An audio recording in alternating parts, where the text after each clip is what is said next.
PAJP Muslimin dengan NPM 02272M11019 dari kelas 3A akuntansi. Video ini saya buat untuk memenuhi tugas dari dosen pengampu mata kuliah Ekonomi Syariah Pak Dr. Smito. Materi yang saya akan bahas yaitu praktik perbankan syariah Indonesia, tantangan dan peluang. Yang pertama itu ada sejarah perbankan syariah Indonesia. Perbankan syariah merupakan salah satu pilar penting dalam sistem keuangan modern yang berdasarkan nilai Islam. Konsep ini muncul sebagai respon terhadap kebutuhan umat Islam untuk memiliki sistem keuangan yang berbasis dari riba, adil, dan menekankan kesejahteraan sosial. Dalam konteks Indonesia, negara Indonesia dengan populer Muslim terbesar di Indonesia, kehadiran perbankan syariah tidak hanya menjadi alternatif dari sistem konvensional tetapi juga menjadi simbol komitmen bangsa terhadap penerapan nilai-nilai ekonomi Islam dalam kehidupan nyata. Pada dasarnya, sistem perbankan syariah bertujuan untuk menciptakan keseimbangan antara keuntungan ekonomi dan keberkahan sosial. Ia beroperasi tidak hanya untuk mengejar profit tetapi juga untuk memastikan bahwa aktivitas keuangan berjalan sesuai prinsip syariah. Tidak ada unsur riba atau bunga, gahar atau ketidakjelasan, dan masyir atau spekulasi. Dalam sistem ini, setiap transaksi harus memiliki nilai real yang memberikan manfaat bagi kedua belah pihak serta mendukung pertumbuhan sektor produktif dalam masyarakat. Perbankan syariah di Indonesia lahir dari semangat reformasi ekonomi umat Islam dan dorongan moral untuk menciptakan sistem keuangan yang lebih berkeadilan. Sistem ini tidak muncul secara tiba-tiba, melainkan melalui proses panjang yang melibatkan banyak tokoh, lembaga, dan kebijakan pemerintah. Perjalanannya penuh dengan tantangan, mulai dari kurangnya pemahaman masyarakat, regulasi yang belum matang, hingga persaingan dengan bank konvensional yang sudah mapan. Namun seiring waktu, bank syariah berhasil menunjukkan estimasinya sebagai bagian penting dari sistem keuangan sosial. Selanjutnya, perkembangan regulasi dan kelembagaan. Setelah berdirinya bank muamalat, pemerintah mulai menaruh perhatian serius terhadap sistem keuangan syariah. Langkah penting yang diambil dengan diterbitkan Undang-Undang Nomor 10 Tahun 1958 yang mengatur dual banking system, yakni sistem perbankan konvensional dan syariah dapat berjalan berdampingan. Melalui undang-undang ini, bank konvensional diperbolehkan membuka unit usaha syariah, yang kemudian menjadi cikal bakal lahirnya bank syariah baru. Regulasi diperkuat melalui Undang-Undang Nomor 21 Tahun 2008 tentang perbankan syariah yang menjadi landasan hukum utama bagi operasional bank syariah di Indonesia. Undang-undang ini menegaskan prinsip-prinsip operasional syariah, mekanisme mengawas, serta kedudukan Dewan Pengawas Syariah yang berfungsi memastikan sepatuhnya terhadap syariat Islam. Di sisi lain, Dewan Syariah Nasional memiliki peran krusial dalam memberikan fatwa atas produk dan layanan keuangan syariah. Setiap bank syariah wajib memiliki DPS yang bertanggung jawab kepada DSN untuk memastikan tidak ada penyimpanan dari prinsip Islam. Hubungan antar Otoritas Jasa Keuangan atau OJK, Bank Indonesia, dan DSN MU menciptakan sinergi regulasi yang menjaga kestabilan dan kepatuhan sistem. Hubungan dan ekspansi perbankan syariah. Pada awal 2000-an, industri perbankan syariah mulai menunjukkan pertumbuhan signifikan. Banyak bank konvensional yang mendirikan unit usaha syariah seperti BNI Syariah, Bank Mandiri, dan Bank BRI Syariah. Fenomena ini memperluaskan jangkauan perbankan syariah ke berbagai lapisan masyarakat. Produk-produk Islam pun semakin beragam, tidak hanya tabungan dan pembiayaan, tetapi juga investasi, kartu pembiayaan, serta layanan digital berbasis syariah. Puncak transformasi terjadi pada tahun 2001 ketika 3 bank syariah milik BUMN atau Bank Syariah BRI Syariah, BNI Syariah, dan Bank Mandiri Syariah resmi bergabung menjadi Bank Syariah Indonesia atau BSI. Penggabungan ini menjadi langkah strategis pemerintah untuk memperkuat posisi industri keuangan syariah nasional. Dengan aset yang besar dan jaringan luas, BSI diharapkan mampu menjadi lokomotif yang membawa perbankan syariah Indonesia ke level global. Yang kedua itu ada prinsip dan mekanisme operasional perbankan syariah. Prinsip dan mekanisme operasional merupakan fondasi utama yang membedakan sistem perbankan syariah dari perbankan konvensional. Jika perbankan konvensional beroperasi berdasarkan bunga, maka bank syariah menekankan sistem bagi hasil, keadilan, dan aktivitas ekonomi real. Dalam pandangan Islam, setiap kegiatan ekonomi harus membawa manfaat, menumbuhkan keadilan, dan menjauhkan praktik yang merugikan salah satu pihak. Sistem perbankan syariah tidak hanya menolak riba, tetapi juga membangun tantangan keuangan yang berlandaskan pada etika dan tanggung jawab sosial. Oleh sebab itu, dalam operasionalnya, bank syariah tidak hanya mencari keuntungan semata, melainkan juga berperan aktif dalam menciptakan kesejahteraan bersama. Prinsip-prinsip dasar perbankan syariah.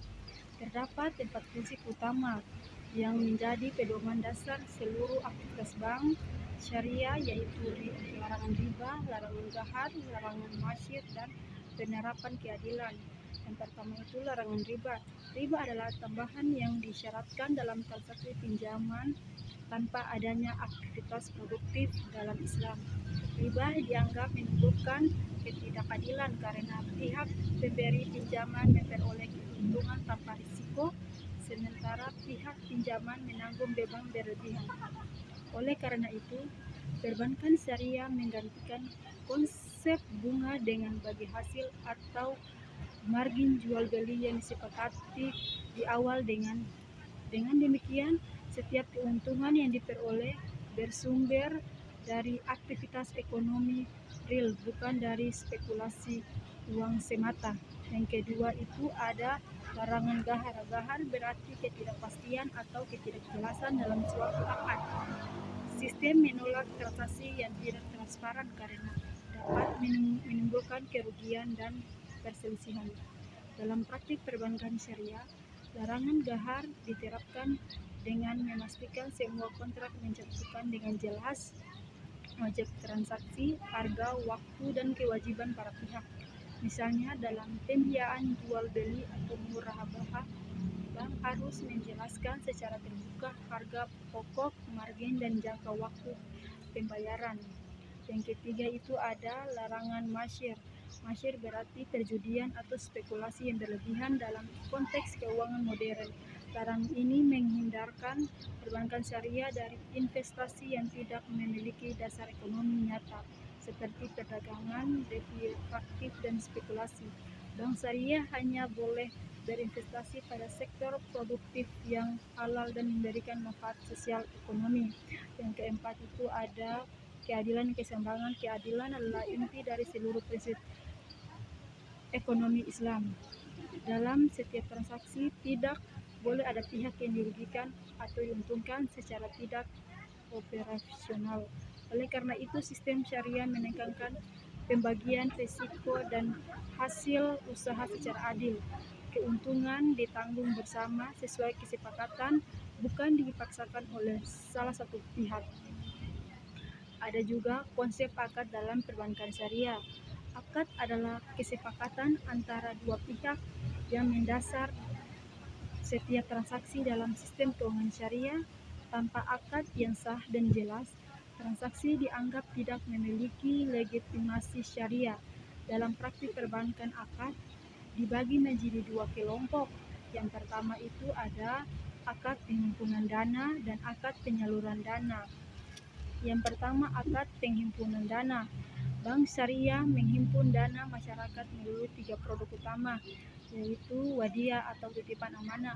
Nasabah menitipkan uang kepada bank untuk disimpan dan dijaga keamanannya. Bank boleh memanfaatkan dana tersebut untuk operasional, tetapi wajib mengembalikan seluruh dana saat diminta. Nasabah tidak diizinkan keuntungan, namun dapat memberi bonus secara sukarela dari bank. Ada juga mudharabah. Mudharabah itu nasabah bertindak sebagai pemilik dana atau sahibul mal, sedangkan bank sebagai pengelola mudharib. Keuntungan usaha dibagi sesuai nisbah yang disepakati, sedangkan kerugian ditanggung oleh pemilik dana kecuali akibat kelalaian bank. Skema ini sering digunakan untuk produk tabungan atau deposito syariah. Ada juga karada atau pinjaman kebajikan. Bank memberikan pinjaman tanpa bunga kepada nasabah yang membutuhkan. Misalnya untuk keperluan sosial, nasabah hanya wajib mengembalikan pokok pinjaman tanpa tambahan apapun. Ada juga akad penyaluran dana. Dana yang dihimpun bank kemudian disalurkan kepada melalui beberapa jenis akad pembiayaan. Yang pertama itu ada murahaba. Murahaba itu bank membeli barang yang dibutuhkan nasabah kemudian menjual kembali dengan margin keuntungan yang disepakati. Ada juga murahaba dan musyarakah. Dalam murahaba, bank menyediakan modal dan nasabah menjalankan usaha. Keuntungan dibagi sesuai dengan nisbah. Kerugian ditanggung pemilik modal. Dalam musyarakah, kedua pihak sama-sama berkontribusi modal dan terlibat dalam pengelolaan usaha sehingga lebih bersifat kemitraan sejati. Yang bagian 3 itu ada praktik dan implementasi perbankan syariah Indonesia. Setelah memahami prinsip dan mekanisme operasional, langkah berikutnya adalah melihat bagaimana perbankan syariah diterapkan secara nyata di Indonesia. Praktik perbankan syariah tidak hanya tentang teori dan konsep, tetapi juga tentang implementasi dalam kehidupan ekonomi sehari-hari. Indonesia sebagai negara dengan penduduk muslim terbesar di dunia memiliki potensi besar dalam pengumpulan sistem keuangan berbasis syariah, pembiayaan sektor UMKM dan ekonomi real. Salah satu keunggulan perbankan syariah dibandingkan konvensional adalah fokusnya pada sektor real dan usaha produktif. Bank syariah lebih cenderung menyalurkan pembiayaan kepada pelaku usaha mikro, kecil, dan menengah, karena sektor ini sesuai dengan prinsip keadilan dan kemitraan. Dalam praktiknya, banyak bank syariah menyalurkan dana melalui akad murahaba dan musyarakah. Contohnya pembiayaan usaha, warung sembako, toko kelontong, peternak, hingga pertanian. Skema pembiayaan syariah tidak membebankan pelaku usaha dengan bunga tetap, melainkan menggunakan sistem bagi hasil yang lebih fleksibel. Jika usaha untung, keuntungan dibagi sesuai nasabah. Jika rugi, bank turut menanggung risiko sesuai proporsi modal. Yang keempat itu tantangan utama perbankan syariah Indonesia. Perbankan syariah Indonesia telah menempuh perjalanan panjang sejak awal 1990-an. Namun, di balik pertumbuhan yang menjanjikan masih terdapat berbagai tantangan mendasar yang perlu dihadapi untuk memperkuat ekosistem dan daya saingnya. Tantangan ini bersifat internal dan eksternal, melalui dari personal sumber daya manusia, literasi masyarakat, infrastruktur digital, hingga dukungan regulasi dan persaingan global. Untuk memahami arah perkembangan industri ini, kita perlu meninjau satu persatu hambatan yang masih membatasi dapat potensi perbankan syariah di tanah air. Yang pertama itu ada rendahnya literasi dan edukasi keuangan syariah. Salah satu kendala paling mendasar adalah minimal literasi masyarakat terhadap sistem dan produk keuangan syariah. Survei Otoritas Jasa Keuangan atau OJK menunjukkan bahwa tingkat literasi keuangan syariah masyarakat Indonesia masih di bawah 10%, jauh lebih rendah dibandingkan literasi keuangan konvensional yang sudah di atas 40%. Akibatnya, sebagian besar masyarakat belum memahami perbedaan antara bunga dan bagi hasil, antara akad murahaba dan kredit konvensional, atau antara wakaf produktif dan donasi biasa. Bahkan masih banyak yang menganggap bank syariah hanya mengganti istilah tanpa perbedaan nyata dalam praktik.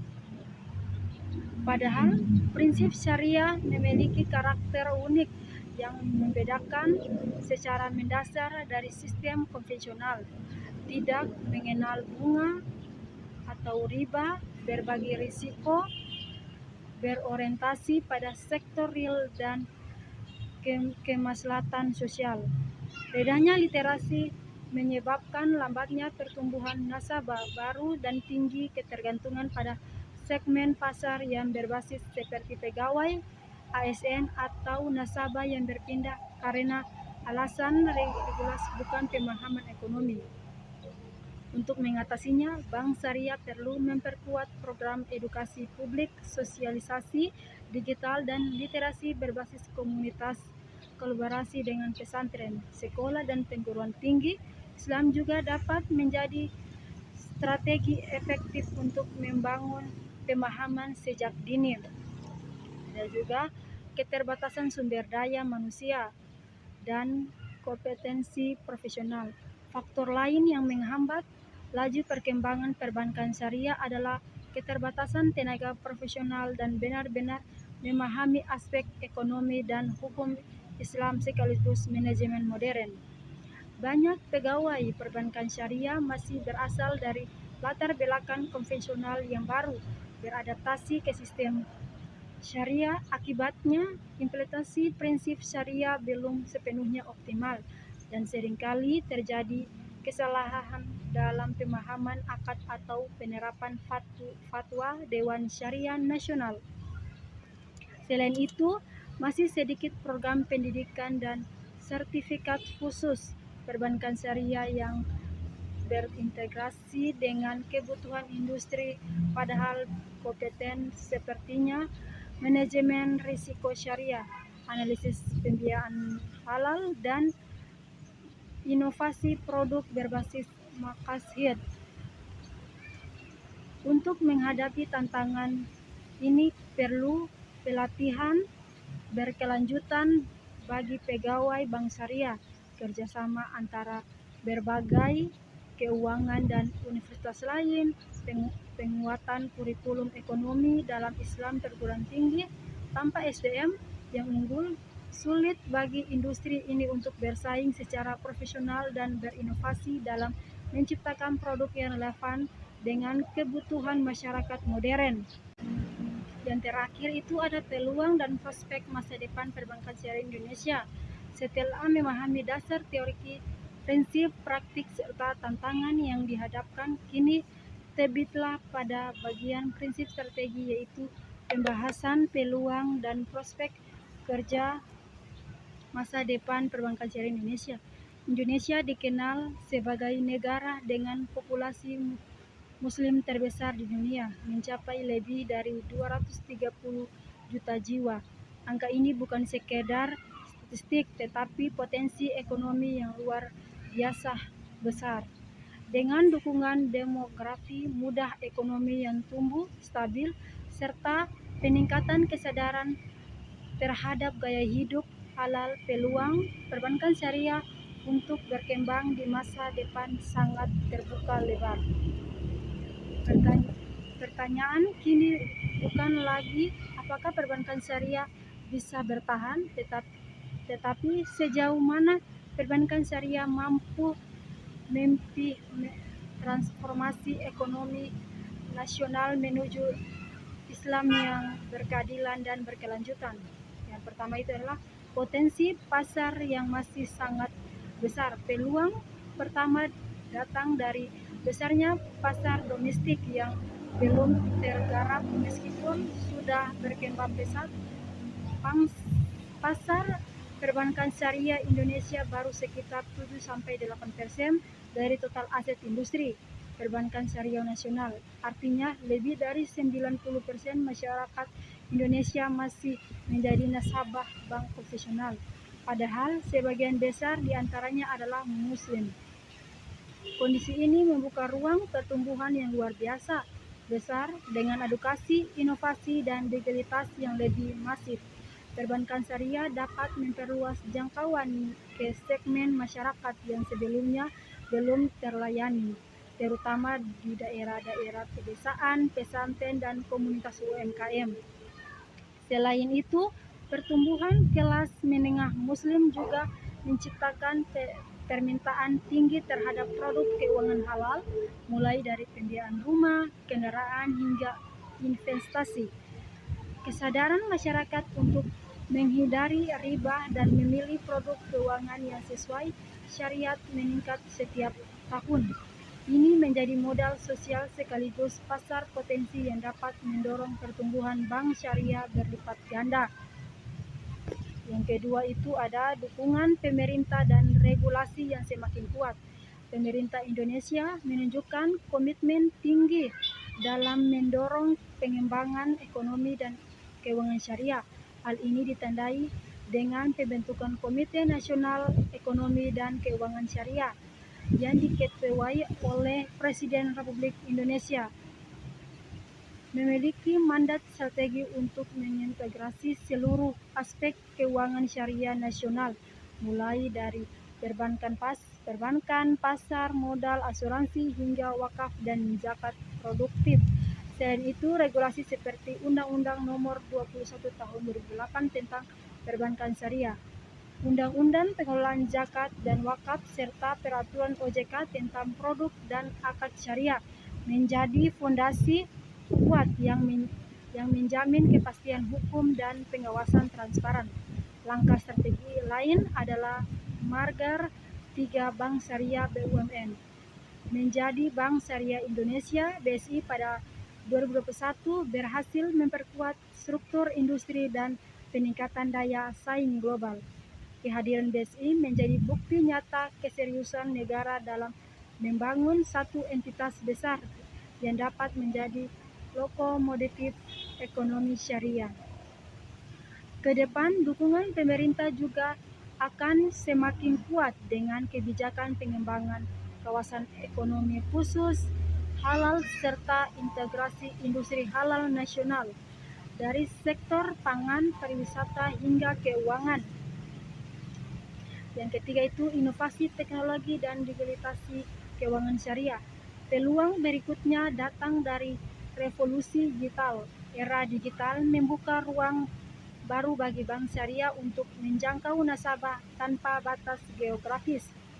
Layanan seperti BSI Mobil, Bank Aladin Syariah, Hijrah Bank, dan berbagai aplikasi keuangan halal melalui mengubah wajah industri perbankan syariah Indonesia. Transformasi digital memberikan sejumlah keuntungan. Akses layanan lebih mudah dan cepat, biaya operasi menurun, pengawasan syariah lebih transparan, mudah integrasi dengan fintech halal dan e-commerce. Dengan digitalisasi, bank syariah tidak lagi bergantung pada jumlah cabang fisik, melainkan mampu menjangkau generasi muda dan masyarakat yang sebelumnya belum memiliki rekening banking. Kemunculan fintech syariah juga memperluas ekosistem keuangan syariah. Platform seperti Amanah, Investasi Syariah, Alami, dan Etis menyediakan layanan pembiayaan berbasis akad syariah yang memudahkan pelaku UMKM mendapatkan modal usaha halal dengan proses cepat dan amanah. Tren ini sejalan dengan global movement menuju ekonomi digital berbasis etika yang tidak hanya mengejar profit tetapi juga memperhatikan nilai moral dan sosial. Ada juga pertumbuhan ekonomi halal. Salah satu peluang besar yang tak dapat diabaikan adalah sinergi antara perbankan syariah dan industri halal. Ekonomi halal mencakup berbagai sektor makanan dan minuman, fashion muslim, pariwisata halal, kosmetik, farmasi hingga hiburan. Nilai pasar ekonomi halal global diperkirakan mencapai lebih dari US triliun. Dan Indonesia berpotensi menilai pemain utama di dalamnya, yaitu Bank Syariah memiliki strategi sebagai pembiayaan investasi dan layanan transaksi bagi pelaku industri halal. Sebagai contoh, pembiayaan untuk pabrik makanan seperti sertifikat halal, dukungan modal bagi pengusaha fashion muslim, skema investasi untuk wisata syariah, kredit mikro untuk UMKM halal. Pemerintah juga mendorong sinergi antara perbankan syariah dengan lembaga seperti perbankan penyelenggaraan jaminan produk halal dan halal produk asuransi agensi agar pembiayaan halal berintegrasi dari hilir. Dengan memperkuat hubungan ini, perbankan syariah dapat menjadi motor penggerak utama dalam membangun halal nasional, rantai ekonomi halal yang berkelanjutan dari produk hingga konsumen.